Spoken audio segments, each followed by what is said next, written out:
tudo bem? Espero que sim. Estamos começando mais um episódio do Podcast Max, podcast da Inset Max, que hoje vai falar sobre a importância e o funcionamento do controle de pragas em indústrias de inseticidas. Mais especificamente, vamos falar da gente. Como será que a Inset Max faz para manter o padrão de qualidade quando o assunto é controle de pragas no ambiente interno? Para responder essa pergunta, eu estou recebendo aqui o Marcos, nosso gerente geral. Tudo bem, Marcos? Olá, Letícia, tudo bem? E você? Tudo bem, também estava sumido, menino? A gente tem viajado bastante, né? Percorrido esse Brasil que não é pequeno, mas estamos aqui. Beleza, Marcos. Bom, então, assim, nada melhor que aproveitar a sua volta para falar um pouquinho sobre como que a gente faz esse controle de pragas dentro da Inset Max, né? Casa de Ferreiro Espeto de Pau, jamais, né, Marcos? Não nesse caso, Né? não nesse caso. Realmente a gente tem que cuidar bastante lá do ambiente. E sim, a gente faz controle de pragas também. Existe um programa, né, de controle de pragas na indústria que não é muito diferente das indústrias de alimentos. Algumas coisinhas aqui que a gente vai passar, né, que são coisas específicas dos nossos produtos, que a gente vai tentar mostrar para o pessoal como é que é feito. Perfeito, Marcos. Começa falando para a gente aí dos principais desafios. Você já falou que não é muito diferente, apesar de algumas particularidades, mas quais são os desafios nesse ambiente? Então, Letícia, imagina que, de certa forma, a gente também é uma indústria que manipula alimentos. Então, é para a fabricação principalmente dos raticidas, né? E de alguns produtos como géis, a gente utiliza muita matéria-prima que são alimentos. E se você for ao supermercado, você vai perceber que a validade de um saco de arroz é de 6 meses.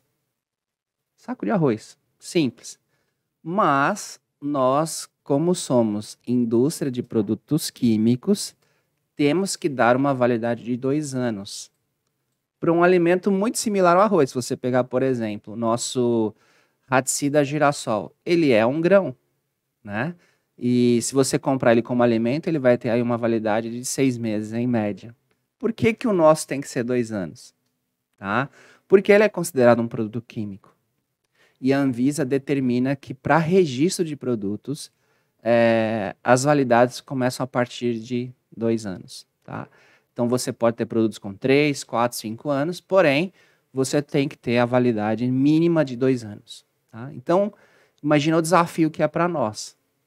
Então, quais são as principais pragas quando a gente fala, vamos falar agora de raticida? São pragas de grãos armazenados. Então, é caruncho, são traças. Esse tipo de problema que as indústrias de alimentos têm, principalmente indústrias que manipulam farinhas, que manipulam grãos, elas têm essa dificuldade. Também temos que controlar roedores. Mas, falando da Inset Max especificamente, como que é feito esse controle? Bom, assim como em todos os lugares, o mais importante é a prevenção. Então, uma das coisas que a gente faz, a gente compra somente matérias-primas atrativas que a gente chama de grau alimentício. A gente não compra subproduto, tipo farelos que foram manipulados e são resíduos de alguma indústria. Por quê? Porque justamente o controle de pragas em resíduos é muito menor do que na matéria-prima agroalimentícia. Então, se você for dar um passeio lá no nosso estoque, você vai ver óleo, você vai ver farinha, que é farinha industrial, você vai ver todo tipo de matéria-prima que você consumiria na sua casa. Então, o que a gente dá para os ratinhos é de muita boa qualidade. Bom, outro ponto importante é que, a depender do material, por exemplo, farinhas, por exemplo, milho, girassol, trigo, esse tipo de material, a gente faz o que a gente chama de expurgo. O que é o expurgo? É o tratamento, seria uma imunização desse material contra pragas de grãos armazenados. Então, para não ter o caruncho, você faz esse expurgo. Então, o material chega, ele vai para uma câmera, nessa câmera você põe o produto e você faz o expurgo. O expurgo é feito com um produto que é a fosfina. A fosfina é um produto sólido, é um produto químico sólido, que ele vira gás.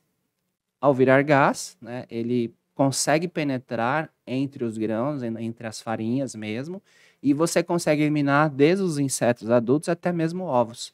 Para isso, o que que define? É o tempo que você deixa ali em expurgo, que no nosso caso são 5 dias que a gente deixa em expurgo, e obviamente que existem as dosagens corretas em função do tamanho ou da quantidade de material que você vai fazer o tratamento, tá?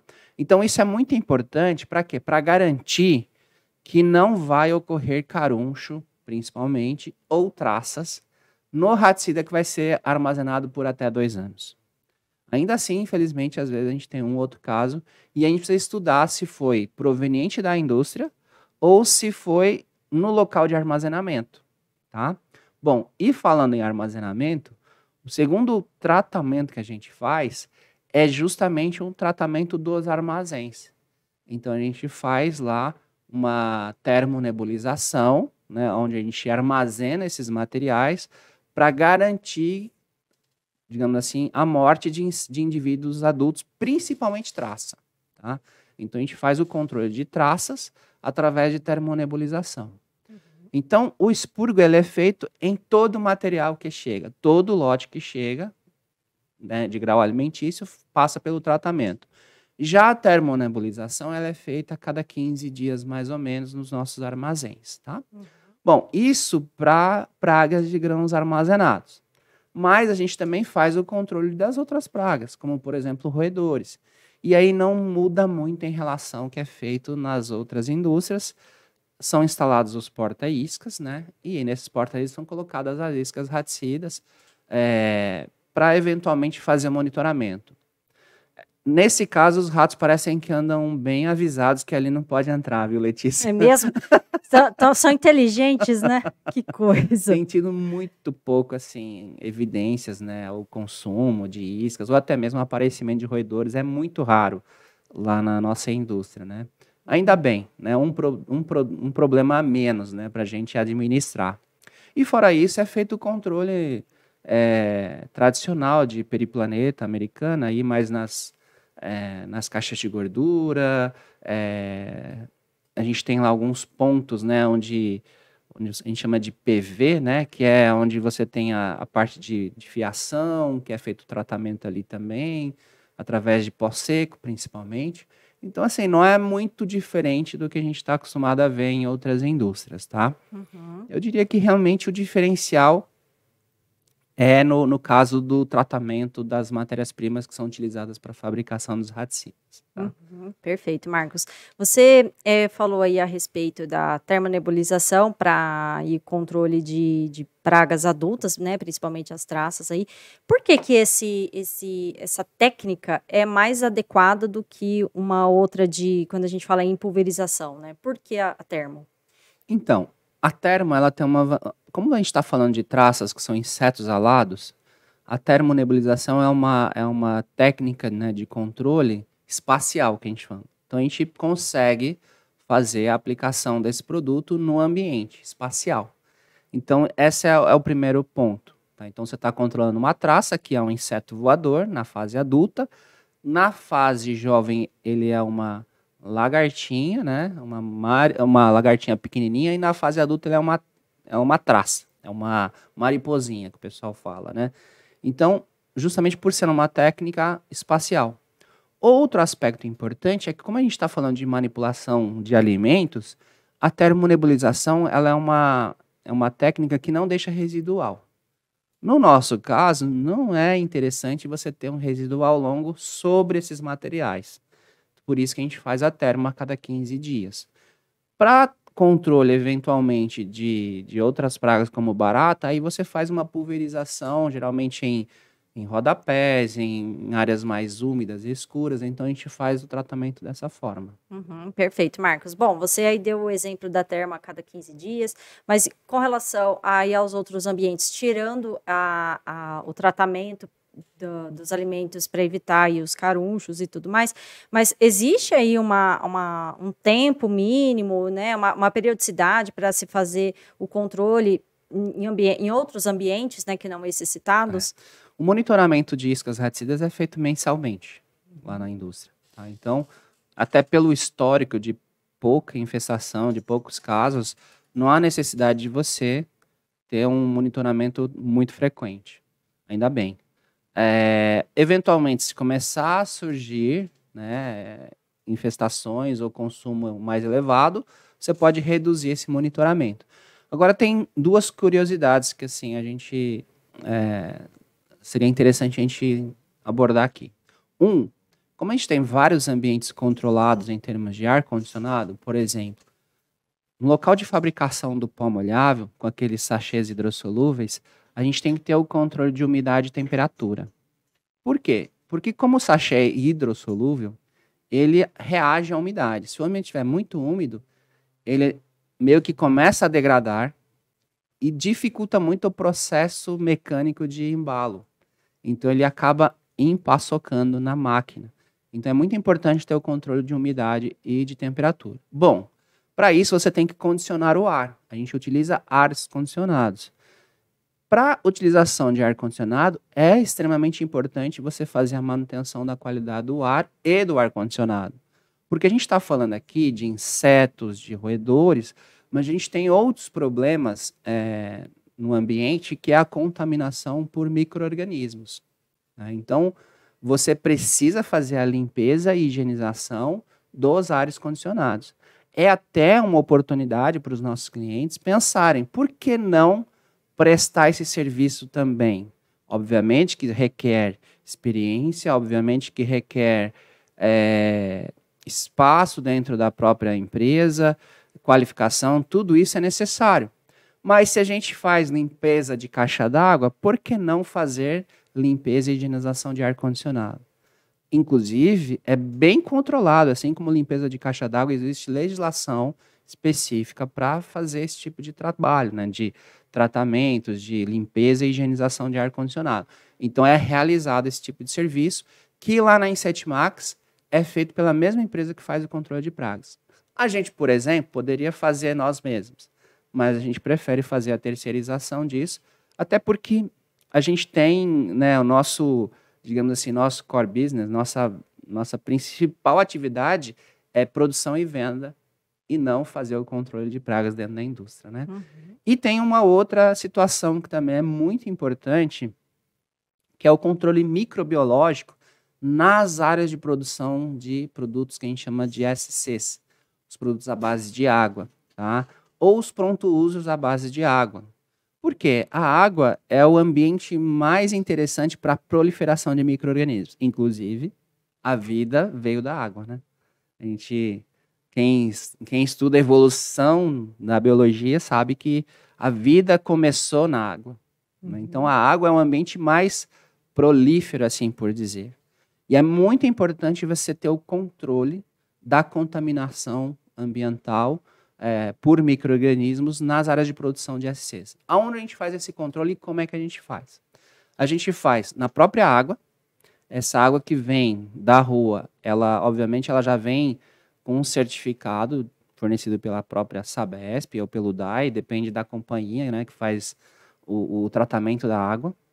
Mas a gente precisa também melhorar esse tratamento. Então, a primeira coisa que é feita, a gente faz uma desmineralização, ou seja, retira todos os sais minerais e faz um tratamento ultravioleta, né, para garantir o quê? Que não vai ter nenhum tipo de contaminação microbiológica.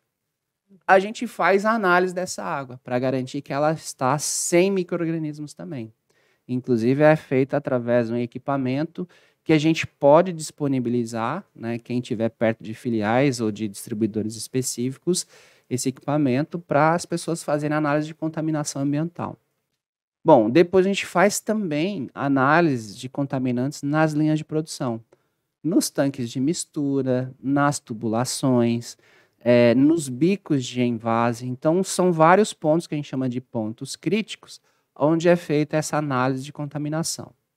E, para finalizar, é feita a análise no produto formulado, no produto acabado também. Então, existe um rigor muito grande em relação à contaminação microbiológica na produção de SCs, CS e produtos pronto-usos, que são soluções aquosas, justamente porque o risco da contaminação microbiológica ela é muito grande. Pois é, Marcos. Bom, a gente está falando aqui, nós que estamos internamente sabemos de todo o processo, mas o pessoal de fora, né, não, aposto que não imagina o tanto de cuidados, né, e como tudo é muito minucioso, e isso atesta, logicamente, a qualidade dos nossos produtos, né, Marcos? Não tem nem o que falar. Mas aí falando assim um pouquinho sobre as situações onde não há o cuidado, né? Eu não digo na i7 Max, porque isso aqui você já deu uma aula, mas eu digo assim, qual que é o risco que, de repente, numa falha de procedimento, pode trazer quanto à eficácia do produto, né, ou até um risco aí para o meio ambiente. Aí, se você quiser separar por tipos, né? Vamos lá. Tipo, contaminação de raticidas por carunchos ou traças, que é o mais comum. Você acaba perdendo o produto, porque esses bichos, eles consomem o produto. Você deixa de ter um produto granulado para você ter um pó, um resto de pó. Um farelo, né? Exatamente, porque ele pode consumir, então, obviamente, prejudica, inclusive, você deixa de ter uma certa quantidade de raticida. E eu acredito que o maior problema é o comercial, né? Porque você imagina, você vai ao mercado e vai comprar um determinado produto. Você nunca compra aquele que está avariado. Eles até chamam de avaria nos mercados, né? Tipo uma lata que está amassada, uma embalagem que está furada. Imagina uma embalagem com bicho dentro. Aí que você não compra mesmo. Não mesmo. Né? Então, assim, você perde o valor comercial. Quando você tem caruncho no produto, mas o produto funciona. Até funcionaria, sabe? Funcionaria. Só que você perde o valor comercial, porque as pessoas não querem comprar esse tipo de produto, né? Bom, isso no caso de raticidas. Se a gente for pensar em SCs, a maioria dos SCs, existem duas técnicas que a gente fala, porque o SC o que, que é? É a suspensão dos sólidos ou dos cristais na água. Então, é uma suspensão concentrada. Existem duas técnicas para você manter essas partículas suspensas. Uma é a utilização de alguns produtos químicos específicos, e aí você não tem o ataque microbiológico. E a outra é a utilização da goma xantana, que é a mais tradicional, que é a mais utilizada no mundo inteiro. A goma xantana nada mais é do que proteína. Nada mais é do que, digamos assim, uma gelatina, tá? Em baixas concentrações. Mas é o que o micro-organismo gosta de comer. Então, quando ele come a goma xantana, você perde toda a estabilidade da suspensão. O que acontece? O produto separa. Então, ele vai decantar os sólidos, vai decantar o princípio ativo, que é o cristal sólido.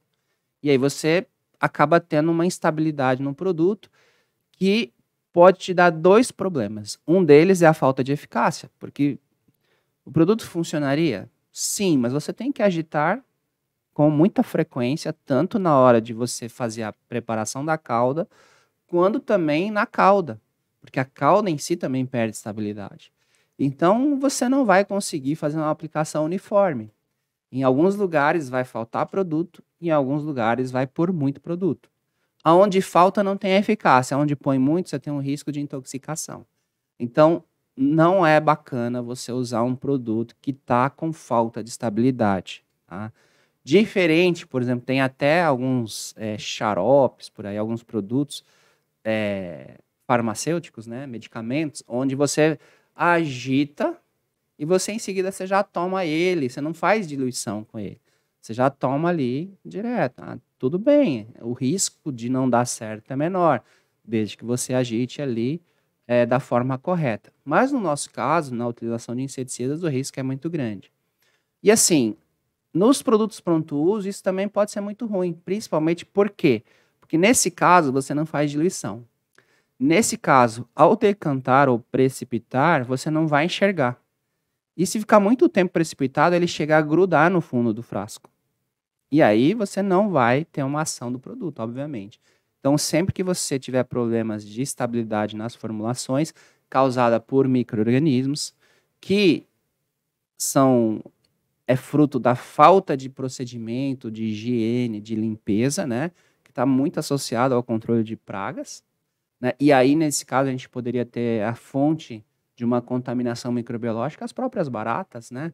Formigas e moscas, por que não? Tá? Então, é importante utilizar produtos que estejam estabilizados justamente para garantir a eficácia do tratamento, né? Perfeito, Marcos. E pode acontecer dessa contaminação acontecer já fora do ambiente industrial, seja por um transporte errado, ou seja por um armazenamento errado, vindo aí do cliente, enfim, isso pode acontecer? No caso de micro-organismos é muito difícil, Tá. porque geralmente os produtos eles são lacrados, né?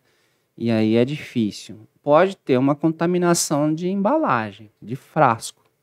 Né? O frasco está contaminado, o produto está ok, mas o frasco está contaminado. E aí é importante o armazenamento desses frascos, né? Então, a limpeza do local, você também qualificar os fornecedores, que é outro passo muito importante, né? Então, eu compro determinado produto de um fornecedor, sei lá, vamos colocar aqui farinha de milho, exemplo. Você tem que ir lá visitar o fornecedor para ver quais são as condições onde ele faz a produção e a manipulação disso. Será que são condições higiênicas ou é aquela bagunça, aquele ar totalmente assim insalubre e totalmente contaminado, tá? Então é importante você verificar o teu fornecedor, que é o caso de frasco. O frasco chega, teoricamente ele vem inerte para ti, ele vem sem contaminantes. Mas é importante fazer uma visita para entender se esse local faz, né, as medidas corretas de prevenção de contaminação. E uma delas é o controle de pragas, né? Baratas, moscas, formigas. Se vê um dos problemas sérios que a gente tem nas indústrias de alimentos é mosca, né? No nosso caso, nem tanto, porque a mosca ela gosta muito de ambientes mais úmidos e alimentos pastosos e líquidos, né? Mas é um inseto também que vai muito nas indústrias de alimentos. Uhum, com certeza, Marcos. Bom, assim, achei muito legal esse tema e esse bate-papo, porque realmente, né, recapitulando aí uma fala que eu já disse, é um processo muito minucioso, né, Marcos? Tem que ter cuidado e olha o tanto de coisa que a gente faz, né, para que o produto chegue com qualidade até o consumidor final ou até a distribuidora, né? Exatamente. E eu queria que você fizesse aí as considerações finais de tudo que a gente falou, porque eu achei muito legal esse tema. O legal, Letícia, assim, a gente, como indústria, de produtos domiciliares, a gente não está, digamos assim, ileso de problemas. Então, a gente também tem que fazer o controle de pragas, tá? Esse é o ponto. Segundo, eu acho que é uma oportunidade também das empresas pensarem em outros tipos de serviço, de agregar serviço. Então, limpeza de ar-condicionado, desde que esteja com o objetivo de garantir, né, o ambiente mais saudável, mais seguro. Então, acho que é interessante você fazer isso. Principalmente limpeza e higienização, né, de ar-condicionado. Às vezes, manutenção nem tanto, mas limpeza e higienização, sim, né? Então, é mais uma frente de trabalho. E também essa parte de contaminação microbiológica, que é um segmento que, com a pandemia, ele cresceu e agora o pessoal já esqueceu de novo. Inclusive, recentemente, a gente fez um podcast sobre de como vender melhor o serviço de sanitização, né? Uhum. E a sanitização, ela pode ser utilizada em vários lugares, de várias formas. A gente tem que saber explorar isso melhor. Então, as empresas, elas podem, ao assistir esse podcast, podem ter mais serviços, oferecer mais serviço, ganhar mais dinheiro. Com certeza, Marcos. Obrigada, Marcos. Hashtag fica a dica, pessoal. Até a próxima. Tchau, tchau, gente. Obrigado.